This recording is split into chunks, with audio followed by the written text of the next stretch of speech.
പ്രതിപക്ഷ നേതാവ് രാഹുൽ ഗാന്ധിക്ക് ഏറ്റവും വലിയൊരു ആദരവ് ലഭിച്ച സമ്മേളനമായിരുന്നു കടന്നുപോയത്.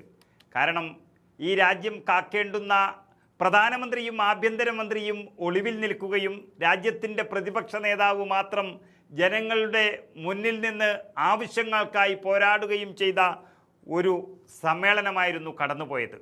20 ദിവസം ഈ രാജ്യത്തിൻ്റെ പ്രശ്നങ്ങൾ ചർച്ച ചെയ്യാൻ എന്ന പേരിൽ പാർലമെൻറ്റ് സമ്മേളിച്ചുവെങ്കിലും അതിലേക്ക് എത്താൻ പ്രധാനമന്ത്രിക്കും ആഭ്യന്തരമന്ത്രിക്കും കഴിഞ്ഞില്ല. പക്ഷേ ചായ കുടിക്കാനാകുമ്പോഴേക്കും അവസാന ദിവസം രണ്ടുപേരും എത്തി. മഴക്കാല സമ്മേളനത്തിൻ്റെ അവസാന ദിവസം ലോക്സഭാ സ്പീക്കർ നടത്തിയ ചായ സൽക്കാരത്തിലാണ് രണ്ടുപേരും എത്തിച്ചേർന്നത്. എന്നാൽ ഇന്ത്യ സഖ്യം ആ ചായ സൽക്കാരം ബഹിഷ്കരിച്ചു. ജനങ്ങളെ പറ്റിക്കുന്ന ഒരു ആഭ്യന്തരമന്ത്രി, വിദ്യാർത്ഥികളെ പെല്ലറ്റ് ഗണ്ണുപയോഗിച്ച് വെടിവെച്ചു കൊല്ലാൻ പറയുന്ന ഒരു ആഭ്യന്തരമന്ത്രി, അങ്ങനെയുള്ള അമിത്ഷായുടെ കൂടെ ഇരിക്കാനും ചായ കുടിക്കാനും തയ്യാറല്ലാത്തത് കൊണ്ടാണ് ഈ ചായ സൽക്കാരം ബഹിഷ്കരിച്ചത് എന്നാണ് KC വേണുഗോപാൽ MP വ്യക്തമാക്കിയത്. കിരൺ റിജിജു നേരിട്ട് വിളിച്ചെങ്കിലും രാഹുൽ ഗാന്ധിയും പോയില്ല.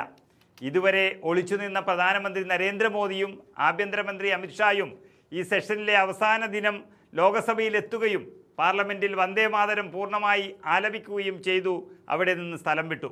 പ്രതിപക്ഷ നേതാവ് രാഹുൽ ഗാന്ധിയും സഭയിലെത്തി ഇതിനെല്ലാം സാക്ഷിയായി. അമിത്ഷാ പാർലമെൻറ്റിലെത്തി പ്രതിപക്ഷത്തിൻ്റെ ചോദ്യങ്ങൾക്ക് മറുപടി നൽകണമെന്ന് ആവശ്യമുയർന്നിരുന്നു. എന്നാൽ അവസാന ദിവസം മാത്രമാണ് അദ്ദേഹം എത്തിയത്. രാജ്യസഭയിൽ അവസാന ദിവസവും ബഹളം കൊണ്ട് മൂടി. അപമാനിതരാകുന്നുവെന്ന് പ്രതിപക്ഷം തുറന്നടിക്കുകയും ചെയ്തു. ലോകസഭയിലേക്ക് എത്തിയ അമിത്ഷാ രാജ്യസഭയിൽ എത്തിയതുമില്ല. അങ്ങനെയുള്ള ഒരു ആഭ്യന്തരമന്ത്രിയുടെ കൂടെ ചായ കുടിക്കാൻ മാത്രം അധപ്പതിച്ചിട്ടില്ല ഇന്ത്യ മുന്നണി എന്നാണ് KC വേണുഗോപാൽ വ്യക്തമാക്കിയത്. ശരിക്കും പറഞ്ഞാൽ ഈ മൺസൂൺ സമ്മേളനം ഭരണപക്ഷത്തിൻ്റെ തോൽവിയായിരുന്നു വ്യക്തമാക്കുന്നത്. ഡൽഹിയിലെ വിദ്യാർത്ഥി പ്രതിഷേധങ്ങൾക്ക് നേരെ നടന്ന പോലീസ് നടപടി, പേപ്പർ ചോർച്ച, നീറ്റ് വിഷയം എന്നിവ മുൻനിർത്തിക്കൊണ്ട് പാർലമെൻറ്റിൽ പ്രതിപക്ഷമാണ് ഈ സമരം മുഴുവൻ വിജയിപ്പിച്ചെടുത്തത്. അമിത്ഷാ നേരിട്ട് മറുപടി പറയണമെന്ന് പ്രതിപക്ഷം ശക്തമായി ആവശ്യപ്പെട്ടുകൊണ്ടിരുന്ന ഒരു സമ്മേളനമായിരുന്നു ഇത്. പ്രതിപക്ഷ ആരോപണത്തിൽ ഭരണപക്ഷം തകർന്നു പോകുന്ന കാഴ്ചയാണ് കണ്ടത്. കേന്ദ്ര ആഭ്യന്തരമന്ത്രി സഭയിൽ വരാതെ ചോദ്യങ്ങളിൽ നിന്ന് ഒളിച്ചോടുകയാണെന്നും സഭയെ അഭിമുഖീകരിക്കാൻ ഭയക്കുകയാണെന്നും കോൺഗ്രസും മറ്റ് പ്രതിപക്ഷ പാർട്ടികളും പറഞ്ഞു. മാത്രമല്ല അത് ജനങ്ങൾക്ക് തന്നെ ബോധ്യമാവുകയും ചെയ്തു.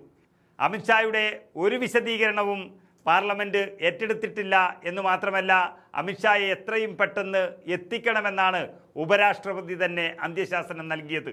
പ്രതിപക്ഷം സഭ തുടർച്ചയായി തടസ്സപ്പെടുത്തുന്നതിനാലാണ് സഭയ്ക്കുള്ളിലേക്ക് വരാതിരുന്നത് എന്നും ചർച്ചയ്ക്ക് സർക്കാർ തയ്യാറാണെന്നും പറഞ്ഞ് കൈകൂപ്പുന്ന അമിത്ഷായെയാണ് അവസാനം നമ്മൾ കണ്ടത്. രാഷ്ട്രീയമായി നോക്കുമ്പോൾ ഭൂരിപക്ഷം ഉറപ്പാക്കാൻ കഴിയാതെ ബില്ല് പരാജയപ്പെട്ടത് ഭരണപക്ഷത്തിനും അതുപോലെ ആഭ്യന്തര മന്ത്രാലയത്തിനും വലിയൊരു സഭാപരമായ തിരിച്ചടിയായി രാഷ്ട്രീയ നിരീക്ഷകർ തന്നെ ഇതിനെ വിലയിരുത്തുകയാണ്.